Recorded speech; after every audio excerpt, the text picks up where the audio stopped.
Babush, तू काय अमित पाटकर मिळते सीबीजीची खातीर? Yeah, regarding that issue, because the segregation of that garbage or something, I have already spoken to the MD basically, and I have asked MD for the report on that.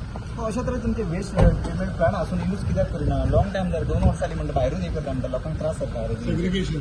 See, what I am trying to tell you, it is our minister, ex-minister Tabral was handling as far as the plant is concerned. He is looking after this, and he has taken upon him basically as far as the collection of this garbage is concerned.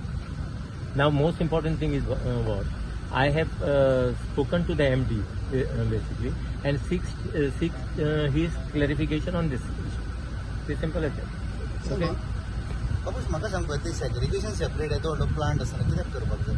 Plant येतो व्हडला पळय आता segregate plant accepts the garbage after segregating it. It doesn't accept a mixed garbage. बाहेर कित्याक करता resident घरां? No, that is the reason. See, now what they have projected, they have shown me the pictures also. I have sent the same thing. I have sent it to the MD, and I have sent a reply from the MD. Now MD basically has sent me pictures back again saying that they have cleaned the place. But Mr. Patkar has just told me that last evening or something like that they cleaned and then back again they started. So I will tell this one to inquire into. Suppose if there is anything as far as it affects the residents in any way, we'll tell. I will speak to the MLA house of the thing to if they can shift the